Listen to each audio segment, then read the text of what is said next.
Hello students, welcome back. This is Soumya Das, Assistant Professor, Department of Pharmaceutics, Bengal School of Technology, Sugandha, Hooghly. And today I have come up with a video on the drug distribution system in the hospitals. So my video will be focusing on the different techniques and strategies of the drug distribution in the private and the government hospitals. And this video is generally helpful for the students studying Diploma in Pharmacy, B.Pharm and PharmD courses. So let us have a sneak peek into this video. Before going into the details of the drug distribution system, let us discuss that what we mean by the hospital pharmacy. So as the definition states that hospital pharmacy is a department of the hospital which deals with the following functions like procurement, storage, compounding, dispensing, manufacturing, testing, packing and distribution of the drugs. So in total I can conclude here that the things or the activities which are related to the drugs, that means either it can be purchasing of the drugs, distribution of the drugs or compounding sometimes, it is totally related to the hospital pharmacy department. Now it is a vital department of the hospital because it deals with the different medications which has to be given to the patients. It may be through the nurses or the doctors, but it is a very essential part of the hospital which decides that how much drugs or what are the different medications which will be procured or stored or compounded in the hospital premises. Now if we talk about the hospital pharmacy services, generally there are two categories of patients whom we serve. The first category is the inpatient department and the next category is the outpatient department. Now all the major hospitals, they are generally categorized according to this inpatient and the outpatient department. Inpatient is abbreviated as the IPD and the outpatient is abbreviated as the OPD. Now let us discuss about what is the outpatient department or who are the outpatient referred as. Now outpatients are those patients which do not occupy any beds in the hospital or the clinics, the healthcare centers or other places. Now these people can be classified generally into three different categories like the general outpatient, the referred outpatients, the emergency outpatients. And fourth one, this is in some books you will get it that the fourth one is the ambulatory patients. But some books they tell that all the three are called as the ambulatory patients. Now if you come to the general outpatient, these people they visit the hospitals for the regular checkups. They don't have any kind of disorder or diseases, but they generally visit the hospital for the general checkup. Coming to the referred outpatients, these are the people who visit the hospitals who have been referred by any other doctors or the healthcare workers. And the third one is the emergency outpatient. They generally come in the emergency cases or in case of the trauma like accident or CHF or any other kinds of the emergency disorders. And the last one is the ambulatory outpatients. Now generally ambulatory means any patient who can walk by himself, they can come in the hospital, they can get treated and they can return back. So in some books you will find that outpatient is also called as the ambulatory OPD or the ambulatory department. But some foreign journals, they classify ambulatory as the special group of patients. That means they can come by their own and they can go by their own. They don't need any kind of specialized movement or specialized treatment inside the hospital. Now if you talk about the designing of the OPD, like where should be the OPD situated or what should be the design of the OPD? Now generally some hospitals, they segregate the OPD from the inpatient department. That means there are two different blocks are designed. OPD is a separate block and the IPD is a separate block. In some hospitals which are smaller, like they have the bed capacity of 200 to 300, then this OPD department, the IPD department, the drug dispensing is done through the same window. That means from the same dispensing counter, the IPD patients and the OPD patients will collect the medications. In some hospitals who have the bed capacity of 500 or 600, then definitely there is a combination of the IPD and OPD, but the medicine is dispensed through the different windows, like some counters for the IPD and some counters for the OPD. So depending on the hospital size, depending on the strategy of the hospital, the management of the hospital, they decide that which type of OPD they have to establish. Now if you talk about the location of the OPD, it's better that the OPD should be located at the ground floor. That means near to the entrance or near to the exit point, so that the patients, they can refer the doctors, and while going out they can collect the medicine and they can go back. At the outpatient dispensing area should be provided with the proper sitting spaces, like as we have told that the patients come, they don't need to get admitted in the hospital, so it is very clear that there will be a rush in the outpatient department dispensing. So we need to provide like sofas, or we need to provide the chairs, so that the patient, they can be comfortably accommodated in their places. And the pharmacy receives the supplies from the medical store weekly, but emergency supplies can be obtained at any time.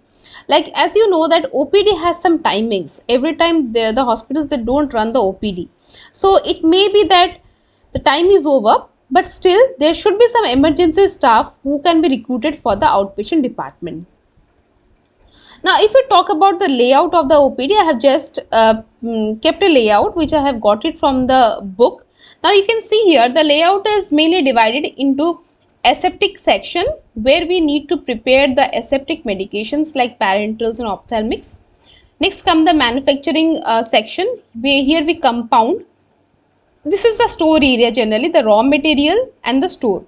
Now, here in the raw material you get the weighing area, the balance room, and in the stores you can store the raw materials, and here the finished products are stored. So we can say this portion is totally related to the storage. It can be raw material or it can be the finished good. Now, this is the passage, this is the internal passage, and this is the window for dispensing of the medication. Now, pharmacist will sit in these windows, like these are the 4 windows I have shown here. The pharmacist will be sitting in the windows, and through this open space the patients can approach through the respective window and they can collect the medicines. In some of the hospitals, what they do is they segregate the window according to the department, like psychiatric department is there, gynecology department is there. So it depends on the hospital policy that how they want to dispense the medicines. It is a brief layout of the outpatient department of the hospital pharmacy. Now, this is the activity chart, like when a outpatient department or outpatient he visits the hospital, what he has to do or what are the steps he undergoes. The first thing is the patient visits the doctor and the doctor writes the prescription. The RX is written by the doctor. The patient, he carries this prescription and give it to the pharmacist. Now, this pharmacy department will be near to the, or it will be in the outpatient dispensing area only. The pharmacist, he fills the prescription. Before filling the prescription, the pharmacist will go for the transcription. That means he will read the prescription and he will jot down that what are the medicines or what are the suggestions or what are the advice the doctor has given. Then he will select. The pharmacist will select the drugs. He will label them. Now, generally nowadays all the drugs, they are coming in the unit dosage form, so there is a limited use of the labeling, but some cases when you are repacking the medicines, then you have to label it. After completing these 3 things, we say that the prescription is filled out. After filling the prescription, it is dispensed to the outpatient department or the outpatients. Now, here one more thing is there. After dispensing, 2 things can be noted down. First is the regular prescription file. That means if the prescription is regular, which is not having any kind of the narcotic or sedative substances, then the prescription will be filed in a separate register. If the prescription is having some controlled prescription things like the narcotic, sedative substances, then they will be filed in another register. So after the patient receives the medication, the foremost thing the pharmacists do is to maintain the file or maintain the documentation of the prescription. Now, coming to the inpatients, who are the inpatients? Now, outpatients, we have known that the people, they can come, they can get treated and they will leave of their own. There is no need of any carriage system or they should not be taken any special care.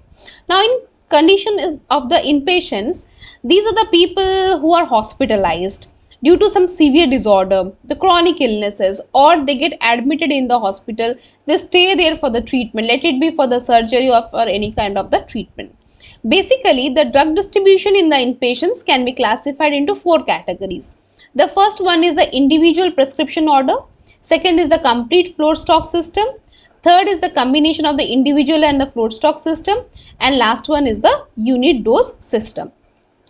Now here I have kept the classification, you can say the map of the drug distribution to the inpatient. As I told, we have four major categories: the individual prescription, the complete float stock, the combination of the first and second one, and the last one is the unit dose system.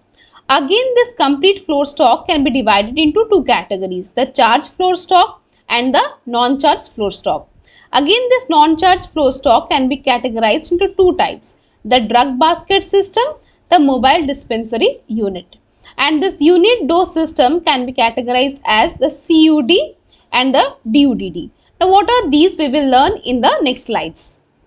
Now, first coming to the individual prescription order system. Now, from the name itself, we can know that the prescriptions will be filled individually. That means the patients have to carry their own prescription, and they have to obtain the drug from the pharmacy or the hospital dispensary by paying their own charges. That means there is no charge which will be borne by the hospital. The doctors will write down the prescription, hand over to the patient. The patient or any of the supportive persons who are there, they are responsible for procuring from the hospital pharmacy and giving back to the nurses. This is called as the individual prescription order system. There are certain advantages for the system. The first advantage is all the medication are directly reviewed by the pharmacist. That means while dispensing, the pharmacy will be reviewing all the medication. And this provides a good interaction between the pharmacists, the nurses, the doctors and the patient. That means patients sometimes they feel self-satisfied that yes, I am in contact with the nurses, with the pharmacists and the doctors also. And the third thing is, it will give you the clear picture of the inventory, what you are having and what you need to procure in the hospitals. Now coming to the second system, that is the complete float stock system. Under this system, the drugs are given to the patients through the nursing station, and the pharmacy supplies from the drugstore of a hospital. That means two things can be taken care about. The one is the nursing station, next is the pharmacy supply. The pharmacist or the hospital pharmacy department, they will supply the medicine to the nursing stations.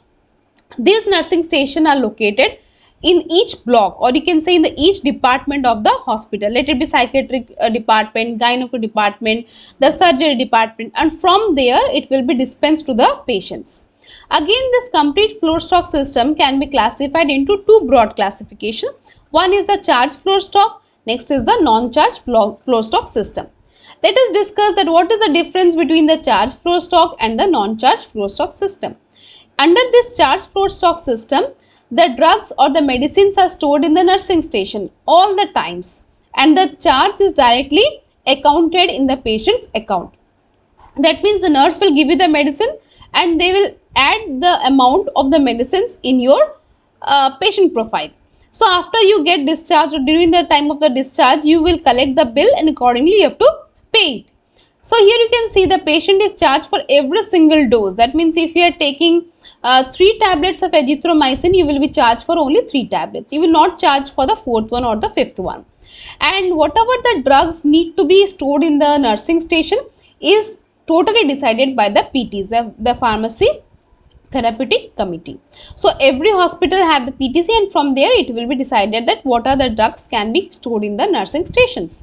And once the float stock list is prepared, it becomes the responsibility of the hospital pharmacy to fill up the float stock or to give the stock to the nursing station. Now here I want to say that according to the department, the medicines also change. For example, the drugs which are required for the pediatric section will not be required for the gyno section. Now in this case, the hospital pharmacy total takes the responsibility of giving that what drugs should be kept in which nursing stations. Okay, so here the pharmacists, they have to be more responsible, they have to be more active in giving the medicines. Coming to the second one, the non-charged float stock system. Now in this non-charged float stock system, the drugs are kept in the nursing stations, but the price for each unit drug is not paid by the patients directly. That means the nurse they have, or the nursing station, they have some list of drugs there. You are given the drugs, but you will be not charged for the unit dose. At the end of your treatment, when you are getting your discharge receipt, there a bulk amount will be written, and this amount will be charged for you. That means you will not come to know that what is the unit price of the each medicine which you have taken. And this can be divided into two categories, the drug basket method and the mobile dispensary unit. Now coming to the drug basket method, here the nurse fills a requisition form, like whatever we do in our regular college, like we fill a requisition form for delivery of the drugs at their floor, like paracetamol 50 tablets, azithromycin 100 tablets, cotton gauze, like this. So they make a requisition form and they drop it into the basket. The hospital pharmacy department, they are responsible for giving the medicine, and after the containers gets empty, the containers are transferred to a basket, and this basket is taken by the pharmacist and it is again filled out. So this process is like a drug basket method, because we store the drugs, we store the medication in the basket. Now coming to the second type, the mobile dispensary. Now this mobile dispensary is, it has the box or it has a trolley. Now you can see I have kept a picture here. This is the mobile dispensary unit. The standard dimension is, it should be 60 inches high, 48 inches wide and 25 inches deep. It has shelves, like different categories of the drug will be stored in the different shelves, and it has wheels so that it can be pushed easily to each and every nursing station. Through this mobile dispensary, you can deliver the drug to the nursing station, and the nurses also can keep this mobile dispensary. After completion of this, all the drugs, they can come back to the hospital pharmacy for the refillment of the medicines. Now the third one, that is the combination of individual and floor stock system. Some hospitals, they keep some drug as the individual system and some in the floor stock system. Now in this case, those drugs or those medicaments which are costly and which are generally used for only limited population, limited patients, they are stored in the hospital pharmacy department. So the patient has to take the prescription and procure those medicines from the hospital pharmacy, give it to the nurse. And those drugs which are low cost or which are used frequently, they are stored in the nursing stations. From there, the nurses can give the drugs to the patients. And last one is the unit dose dispensing. Now in this case, the pharmacists, they become very responsible for ordering, packing, handling and charging of the multiples of the single dose. For example, today a patient is admitted and afternoon after lunch he needs to take 3 tablets. So the pharmacist, the nurse will go to the hospital pharmacy, she will submit the prescription, the pharmacist will pack the 3 tablets and give it to the nurse. Again at the night, the patient needs to take 2 tablets. So again the nurse, she goes to the hospital pharmacy department, again the pharmacist packs those 2 things and gives to the nurse. So this is called as the unit dose dispensing system. That means daily or dose. When you are taking the dosing, then only you need to pack and you need to take the medicines.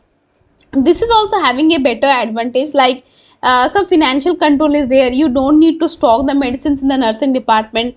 So you can know that exactly how much amount of medicines are present in your hospital. And there's a part, the loss is very less because no medicines are stored in the nursing department. So you can have it track on medicines and does not require the storage function. Like nursing station will not be so much responsible, or we don't need more nursing staff in the nursing station there. Now this can be divided into 2 parts. The first one is centralized unit dose distribution system, and next one is the decentralized unit dose dispensing system.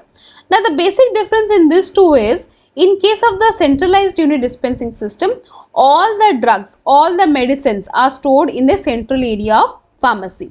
From there, the pharmacists transfer this to the other parts of the hospital or the other departments of the hospital.